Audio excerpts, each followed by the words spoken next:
Hi guys, it's me. I know it's been maybe 2 weeks I think it is today.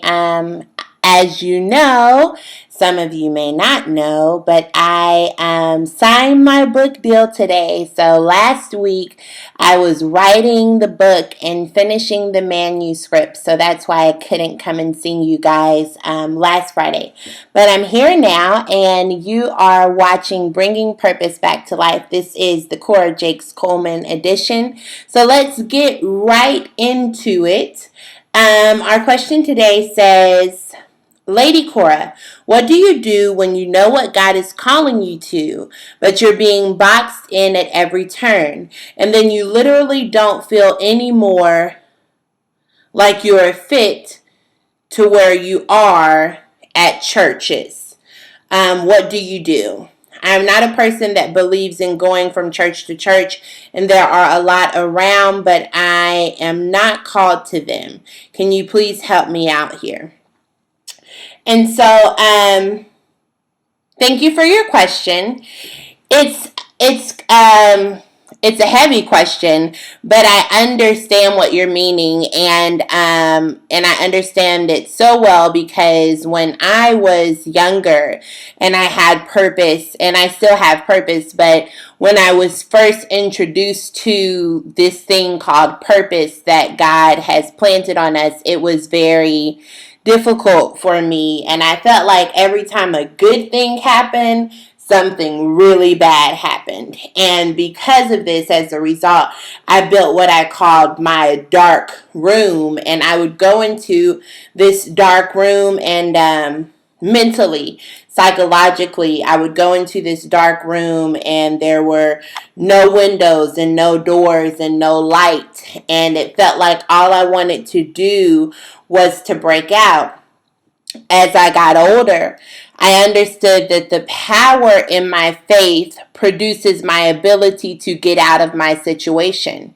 And so I understand where you're coming from as far as being boxed in. But I want to tell you that your faith, not your church, but your faith and the power of your faith is what will help you to overcome what you feel, like you said, as being boxed in at every turn. When God has given you a dream, my father used to tell me, if people do not believe in your dream, it's not big enough. No, wait, that's not how you said it. It was, if people believe in your dream, then it's not big enough. And so I understood that as God can do exceedingly and abundantly above anything we could ever ask or think. And so because of that, people don't believe in God's ability as much as they did when I was younger and when my dad was talking about this to me. And so I understood that then, as I need to think bigger, and everybody's not going to clap for me. Everybody's not going to want me. Everybody's not going to help me get there. I will be boxed in. I will be detoured. I will be distracted. I will be confused. I will be lost. And all of these are tactics of the enemy that he presents to you to stop you from embracing the process to get to your purpose. And so if you are being boxed in at every turn, you must then ask yourself, who is boxing you in? Are you boxing yourself in? And are you dreaming at a capacity that would cause the enemy to bring a lot of distractions, detours, boxed in? What does that mean for you? Are you powerful enough through your faith to be able to speak to the mountain and it really move? Or are you not really believing that God can? And so you're speaking to the mountain and you're upset and you're angry because It keeps standing there. It's not moving. It's not moving.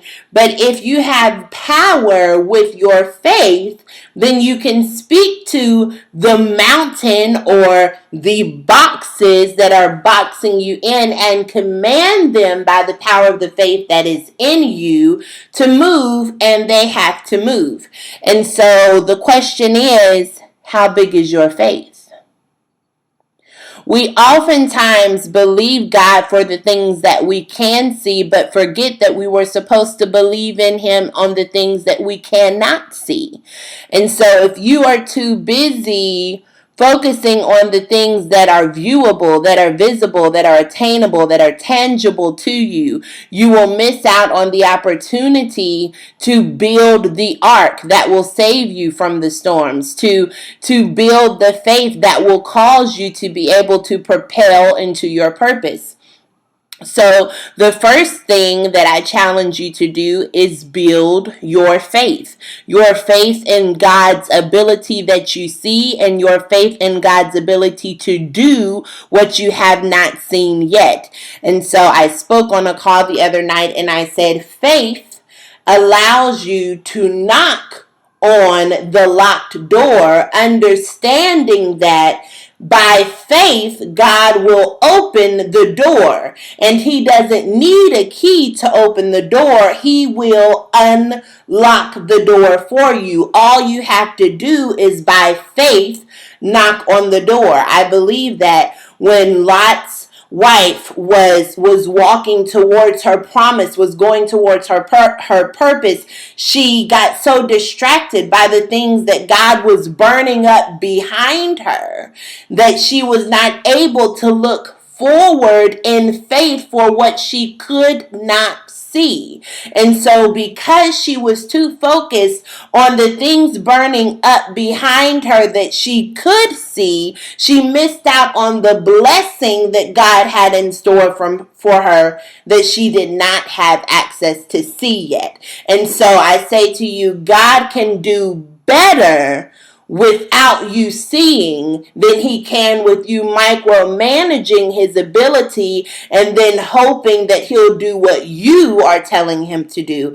By faith, we understand that God is capable to do better and more for us than we can do for ourselves. So if you're in a church that is not standing for your faith and for your belief, and that is not strengthening your faith and strengthening your relationship, your inner personal relationship, then you do need to switch to a church that is feeding you. You want to make sure that your spirit man, no matter what level it is on, is able to be fed, is able to be nourished, is able to be seen, to be caught on to the word of God that is instilled through faith. That's my husband, guys.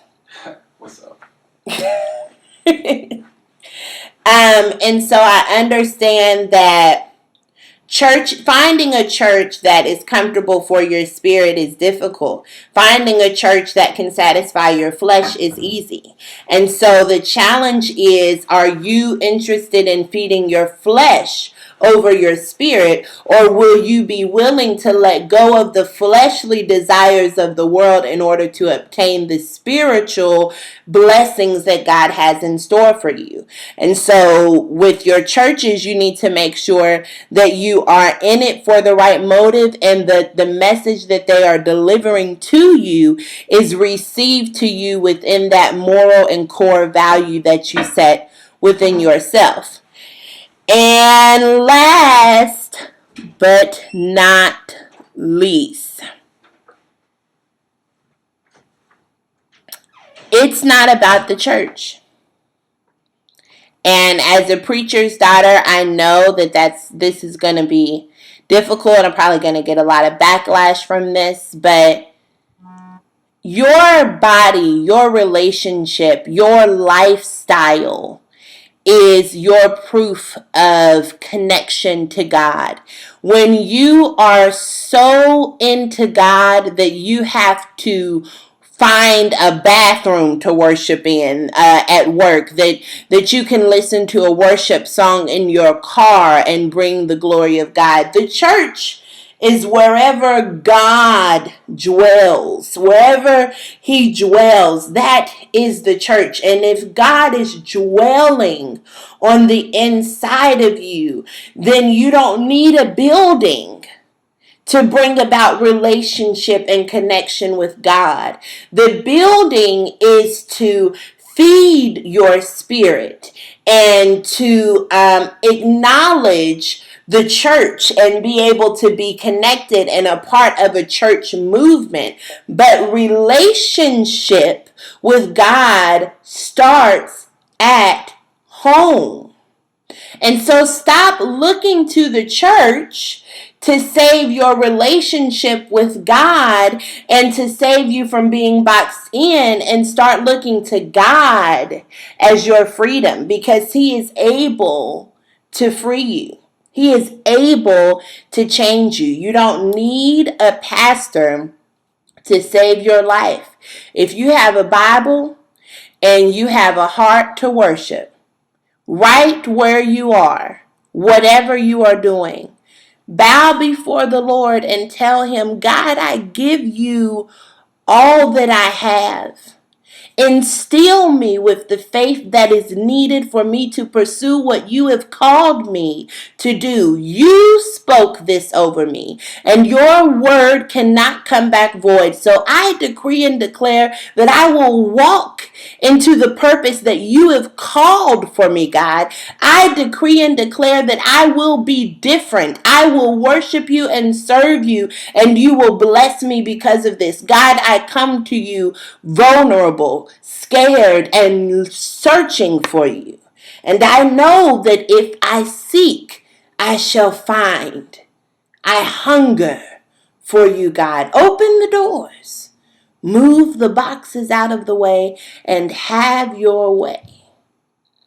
That's all you have to do. Go before the Lord with a genuine heart and with desire and hunger and thirst for knowledge and understanding of who he is. Jesus didn't have a church. Jesus moved around performing miracles by faith and anointing. Don't worry about the church. Get back to your relationship. This is Cora Coleman, and you have been watching the 7th edition of Bringing Purpose Back to Life. Thank you so much for liking, guys. And please, please, let me tell you, your support of my movement, of my ministry, of who I'm trying to be, means more to me than I will ever be able to share. Thank you so much for pushing me, for liking my comments, for sharing my videos, for supporting me, for donating to my movement, for helping me to bring purpose back to life. I am who I am because God has allowed me to be reachable to you all. And I will continue to be great the more that you support me, the more that you push me. I am doing this for you, for your purpose. It's my heart's desire that you become exactly who God has called you to be. It's my heart's desire that you be a producer and that you produce purpose. And so I pray that upon you. I pray that God open your eyes, that he open your gifts, that he pours out blessings that you do not have room to receive. I pray that God anoint your head with oil and that you begin to speak like never before. I pray that God catapult you and leap you into success and that doors just begin to swing open for you. I pray that you stop being distracted by generational curses and begin to speak death to the generational curses and life to the generational blessings. You are royalty. I pray that God begin to show you your crown. God bless you. Until next Friday, please be on the lookout. Cora Coleman in bookstores near you, coming soon. Faithing it. fighting with faith to produce purpose. Who knew?